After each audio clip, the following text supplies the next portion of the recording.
here to make a new type of news. New insights, new styles, and new topics every day. We are News Generation. Making news just for you. It's April 18th here in Seoul. I'm Shin-Yun, and this is News Generation, where we make the news at Arirang's very own open studio. Every morning, we'll discuss the top issues and latest current affairs affecting people in their 20s and 30s. Joining me in the studio is Choi Ji-hee. Good morning, Yun. Good morning. And Walter Lee. Love to be here, fam. All right, we'll find out why he's like this today. Now, both are here to speak on behalf of people in their 20s and 30s. Now, we're going to start with the news feed, which covers different hashtags and news items that have been trending on social media over the past 24 hours. Let's start with the first news item related to debt. 4 out of 10 people who borrowed money from multiple firms while having a low credit or low income are people in their 30s or younger. The amount these young people were unable to pay back jumped by 25% in a single year. Around 2 months have passed since Seoul City raised taxi fares by 76 cents. Late-night taxi fares were also raised by 20%. Because of that, a new lingo has popped up. It's taxi curfew, which refers to fewer people riding taxis to the point that it seems like there's a curfew. Now, many criticized how this goes against officials' original plan to make it easier to use taxis, as COVID-19 pushed a lot of drivers to quit, making it hard for people to grab a ride.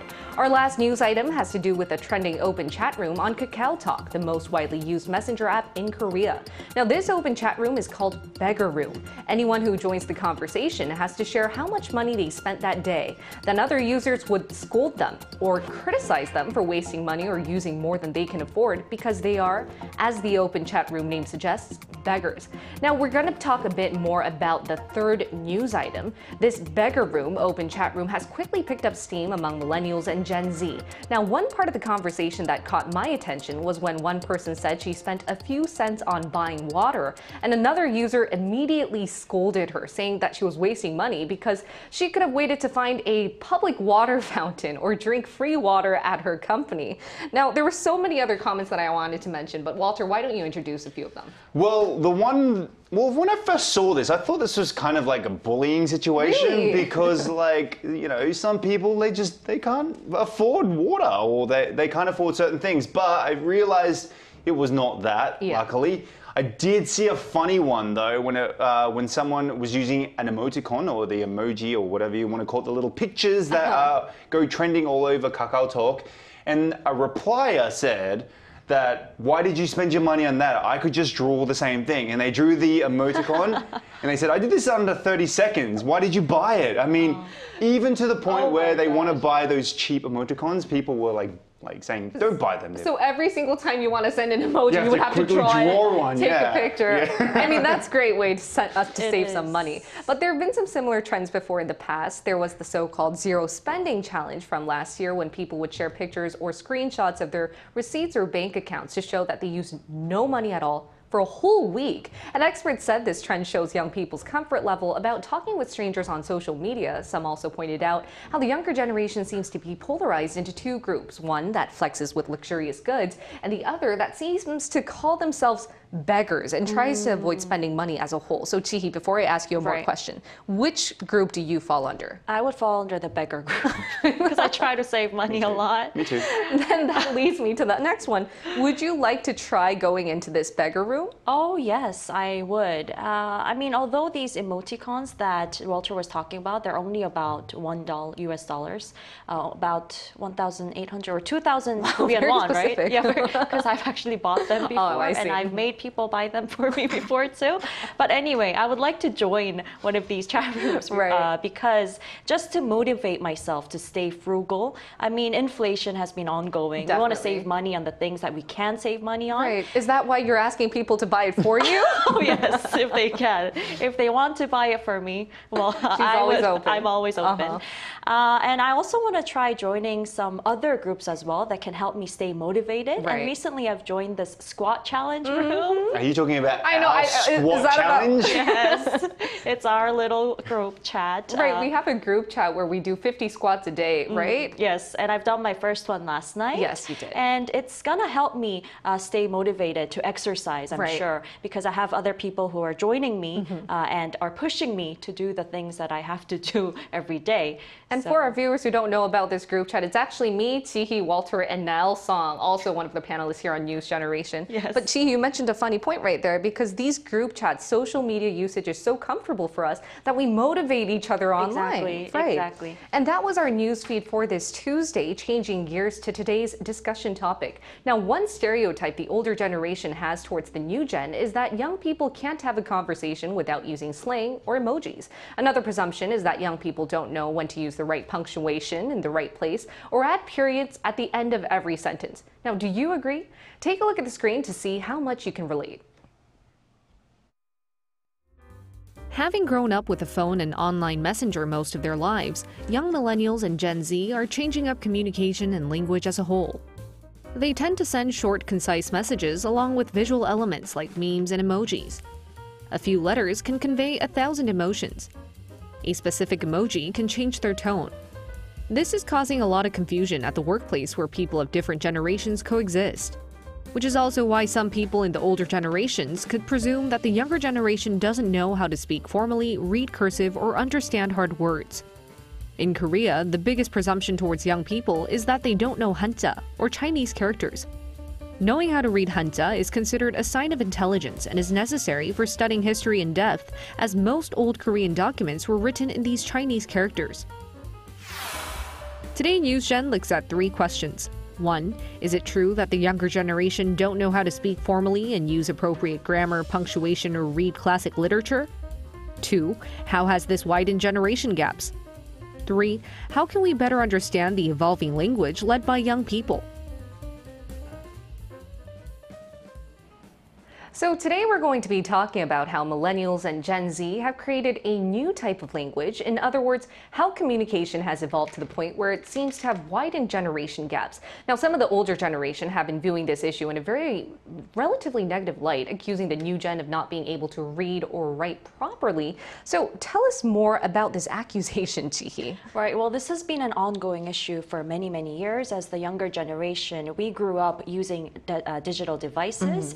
And so we mostly communicate through text messages, right? And so abbreviations and short forms of language, right. And the convenience and quick communication are some of the characteristics that are preferred when we're trying to communicate online, because we want to make things quick, right? Deliver and listen to other people speak quickly. And so the other older generation find it very difficult to understand all the acronyms right. and the abbreviations, whether it be Korean or English. And they look down on kids these days for not using grammar properly right. or using new types of expressions, really. And there are some examples, common grammar mistakes that younger generation use in English in particular. So, for example, abusing the apostrophe. Definitely. Right. So abbreviating things that aren't supposed to be abbreviated. One example would be they are and the possessive there, right? Oh, right. A lot of people mix them up. Exactly. They're totally different.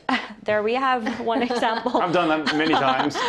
Right. And also the literally inaccurately using the word literally. We use that all the time. Literally dead We're right now. literally dead right now. A lot of people say that. Exactly. Yes. Well, literally, we're supposed to use it when we're stating facts. Right, only factual stuff. Yes. And also anyways. It's supposed to be anyway. Anyway. And I've seen Walter use that quite a lot before. I don't know what you're talking about. Right. So these are some of the common examples, the grammar mistakes that younger generations make. But I don't know about you guys. I feel like a lot of people in the older generation also mistake these two things, right? So would you guys agree with this type of accusation that the younger gen aren't as literate as before? Well, I would agree to some point because I do realize that many younger people these days, they have difficulty reading long texts. I guess it's partly because they're used to consuming the short texts online on social media platforms, whatnot.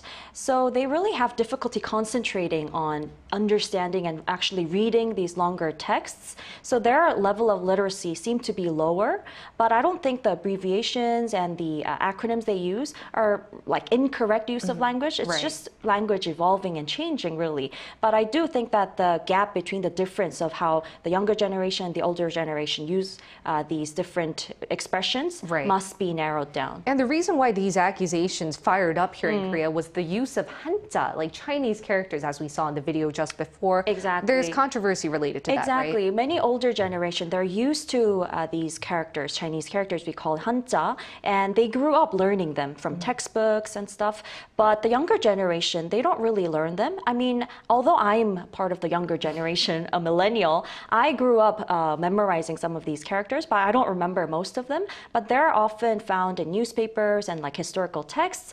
But because the younger generation, they don't really know them a lot, the use of them is going down, reducing. We're not seeing a lot right. of them on newspapers even. And the older generation think it's not the best way right. for language to evolve. Some say that we're not intelligent enough, or we don't know how to be classy enough to read all these important texts that they were so used to. But what about you, Walter? What are your thoughts on this issue? Well, anyways, so listen up, fam. I don't know what you're talking about. This gen is smart as ever. You're talking to the CEO of the Gen Z slang. No cap. I think these days this language is dank and it slaps. You were pulling it off for a second. Yeah. But then you went too into it. Well, clearly I'm not Gen Z. And even today, I thought I was dressed in Gen Z. Then one of our writers said, dude, you're dressing like a millennial.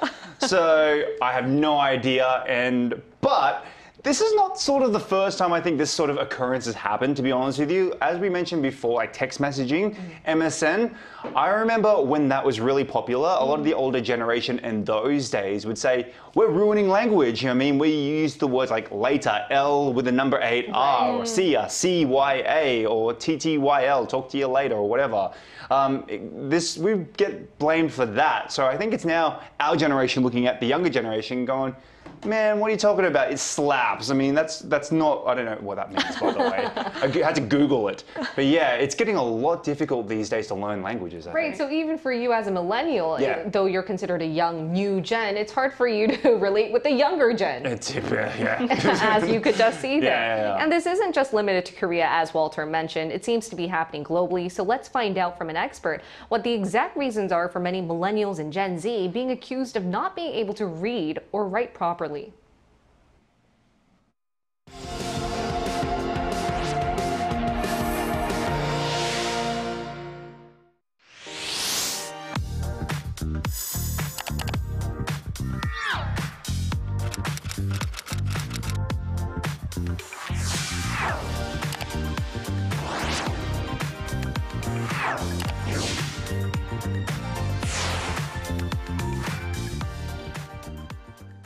We're now going to include a bilingual educator in our talks to find ways to reduce any generation gaps as languages evolve. It's Ashley Busan Rodriguez from New York. Welcome, Ashley. Hi, everyone. Thanks for having me. All right, so Ashley, as you might have heard, here in Korea, a lot of the older people are criticizing the younger generation for not knowing a lot of Chinese characters or formal speech, and that's why they're accusing the new gen of being relatively illiterate compared to previous generations. So I'm wondering, are there any similar conflicts or accusations like this in the States from the older generation towards millennials and Gen Z? Absolutely, yeah. I think this is a very global problem that many people can relate to, right? I think it's interesting that you use the word illiterate here because you're likely not less literate than your older generation, but perhaps differently literate, right? So maybe you read and write in English and in Korean, whereas they used Korean and Hanja to make sense of what they were using, right? I think every generation and every group, for that matter, suffers from a form of linguistic prescriptivism. So when we talk about prescriptivism, we mean it makes us think that our way of speaking or our way of writing is the right way, is the better way. Yeah, and what do you think is causing different generations to have these different ways of communicating them? You were mentioning a bit before, but here in Korea, a lot of young people don't know Hanja, and I think like in the United States and the UK, a lot of young people aren't as familiar with Latin, right, as older generations. And I was wondering, is this because the education curriculum changed? Definitely. I think we see that language is a form of power, right? And people in power control the way that we talk and the things that we say. For instance, in the United States, in our context, wealthy white men have essentially determined what qualifies academic English, right? Whereas dialects like Ave, which is African American vernacular English, have been thought of as less than or as unintelligent for decades. It's probably similar in Korea that perhaps a person from Seoul sounds smarter, quote unquote, than someone from the countryside because of their accent or their dialect, right? So I think there's a lot of factors at play. One of them, I think, is definitely technology. I think in terms of language evolving over time, like this process is known as linguistic drift, and it's really, really common. It's going to happen no matter what because of technology, trade, colonialism, travel, even just diverse needs that we have for using language. Like someone was talking about language being efficient. I need it to be quick, right? And I think that's different than perhaps before. Or I can think of a lot of examples in my own life. For example, in English, maybe my ancestors needed a word for an outhouse, right? A place for them to use the bathroom outside. I don't do that anymore, and so I don't need that word. And if I were teaching English to you, I wouldn't teach you that word, right? So that's how we lose certain elements. But I think the really important thing to remember is that a lot of this linguistic power is wrapped up in emotions, right? And so our older generations, I think they feel really responsible for the legacy of like their culture, and their language is a huge part of that. And they perhaps feel that when they're losing that, if you're not using Hansa, if you're not learning it, then perhaps they're losing a really important part of their culture. Definitely. That's a really good point. Legacy. I completely agree with that. And Tihi, do you have a question for Ashley? Right. So I have a question. How important is it for people to have a similar level of literacy? What do you think happens if the level of literacy continues to differ between generations? Definitely. I mean, I think intergenerational communication is super important, right? For a sense of connectedness, of community, mutual understanding. How are we going to care for older generations if we can't understand them? Or how can we show our respect to them if they can't understand us? But I also think that they can learn to be more accepting of change and of difference. So I think it's a two-way street. But ultimately, I think we all need to be asking ourselves like the big question of why behind our language learning. So why are we learning English instead of Chinese characters? Or why do I teach in my context in Spanish and English instead of in English only? I think these questions can teach us a lot about our linguistic identities and tell us a lot about intergenerational communication. Yeah, I really do think it's important for us to have that connection between the older generation and the younger generation and make sure that we are able to understand each other. I know that in Korea, a lot of the older generation are having a lot of trouble adapting and even talking and even, reading the things on, let's say, the kiosks these days. So yeah, it's really important. And as you mentioned, Ashley, it's not that we're illiterate, it's just that we have a different literacy based on the evolving environment. Exactly. Yeah. All and right. I think important part is just to remember that language is all about making meaning. And so if you're making meaning through your text message, or if somebody can understand through your Bitmoji, then that's probably just as good as using any. Amazingly put. All right. Thank you so much, Ashley. Thank you all.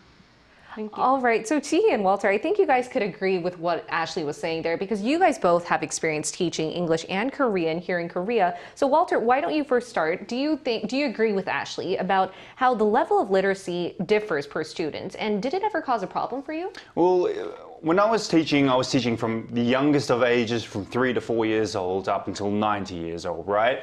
And everyone, you could see through the generations how everyone was different at speaking English.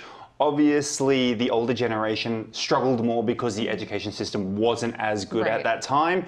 Now, the younger generation have this really good English education system, so their English is actually very good for their age. I was part of that edutainer industry for quite a long time, and my job was also to teach new slang. I wasn't teaching spelling, I wasn't teaching the grammar, I was teaching slang, and I wasn't even showing them how to write it. So I think for the 20s and 30-year-olds, they were getting hooked on this new slang, but they didn't know the base of where it came from. They just wanted to use it, they wouldn't know how to spell it or even the cultural background of it. So even though you were an English teacher, you understood that literacy has changed and you try to accommodate to the trends that the younger generation were following. Exactly. Now, what about you, Tihi? You were an interpreter, so you teach interpretation to students. So how did this affect you? What did you find among students when it comes to literacy and evolving literacy, I guess? Right. Like you said, I teach interpretation to some graduate students, and I realized that their level of literacy is pretty high because they have to be fluent in both Korean and English.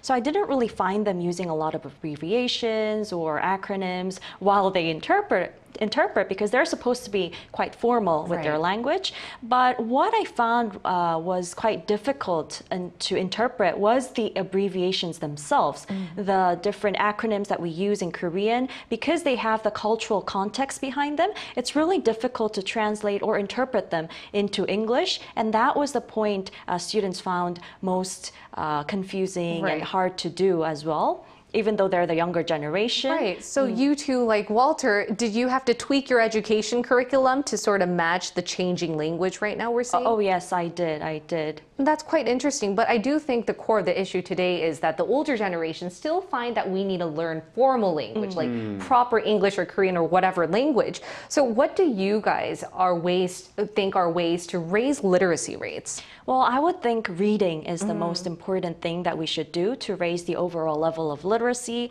I mean, it's a simple answer, but it's really hard to do because especially kids, younger kids these days, they don't read much, right? Although I'm also one of the a millennial, I find that not many people are reading a lot, and reading in depth really helps you to think about what you're reading, and it helps you to deepen that level of understanding. So, and it's also the best way to learn how to use correct language and grammar as well. All right, and let's find out what our global viewers have to say on today's topic. So we asked how they feel about the general level of literacy among the new generation. Take a look at the screen. So Hussein Demir said, I think the literacy rate is fine amongst the younger generation, but the amount of information we're subjected to and entertainment we have access to decrease focus. Whip for Chun Jung-guk says literacy rates are well below par amongst the younger generation.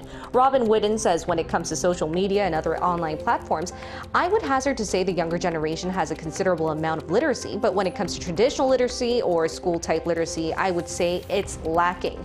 Now, we're going to wrap up today's show by looking at how literacy can be improved. Now, we heard from Chi-hee just now. What about you, Walter? Any suggestions you may have? Well, I think she's right with reading as well and writing. For me, I found it really boring in school to read and write and do all those things, so there has to be other ways, to spur people's interests to read and write. So example, whether it be poetry or singing or writing your diary or whatever, and not the conventional way of sitting in front of a book and being forced to read.